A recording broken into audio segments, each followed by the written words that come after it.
পুরান ঢাকার আরমানিটোলায় জগন্নাথ বিশ্ববিদ্যালয়ের ছাত্রদল নেতা জোবায়েদ হোসেনকে ছুরিকাঘাতে হত্যা করেছে দুর্বৃত্তরা। রোববার বিকেল ৫টার দিকে তাকে হত্যা করা হয়। এই ঘটনার সুষ্ঠু বিচার চেয়ে তাৎক্ষণিক বিক্ষোভ কর্মসূচি পালন করেছে তার সহপাঠীরা। এদিকে পরপর কয়েকটি ছাত্রদল নেতা হত্যার ঘটনায় উদ্বেগ প্রকাশ করেছে সংগঠনটির কর্মীরা। রিপোর্ট করছেন সুফিয়ান ফারাবী। জগন্নাথ বিশ্ববিদ্যালয়ের পরিসংখ্যান বিভাগের মেধাবী শিক্ষার্থী জোবায়েদ হোসেন রোববার বিকেলে শিক্ষার্থীকে পড়াতে এলে আরমানিটোলার এই বাসার ভেতরে হত্যা করা হয় ছাত্রদলের এই নেতাকে। এলাকাবাসীরা বলছেন পূর্ব থেকে তার উপর নজর ছিল দুর্বৃত্তদের। আগে থেকে করে টার্গেট উট করে রাখছে, আলা প্ল্যান করে ওই ছেলেরে হত্যা মারছে, গলায় পোষ দিছে আর পার মারছে, মাইরা পলায় গেছে দুটা ছেলে।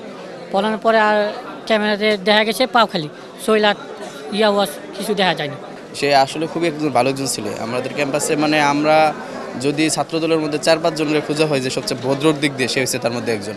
এই হত্যাকাণ্ডের সঙ্গে জড়িতদের সুষ্ঠু তদন্ত ও বিচার চেয়ে তাৎক্ষণিক বিক্ষোভ কর্মসূচি পালন করেছে তার সহপাঠীরা।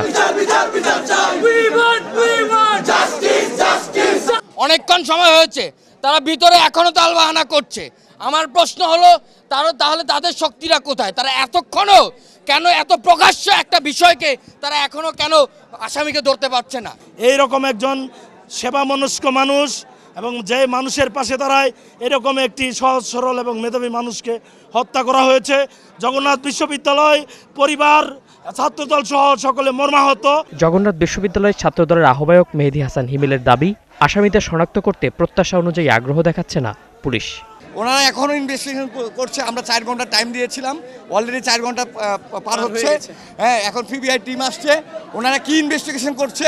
আমরা অবশ্যই আইনশৃঙ্খলা বাহিনীর এখানে অনেক গাফিলতি আমরা দেখতে পাচ্ছি। এই ঘটনায় একটি মামলা দায়েরের প্রস্তুতি চলছে বলে অনানুষ্ঠানিকভাবে জানিয়েছে পুলিশ। তবে ক্যামেরার সামনে কেউ কথা বলতে রাজি হননি। সুফিয়ান ফারাবী, ৭১, ঢাকা।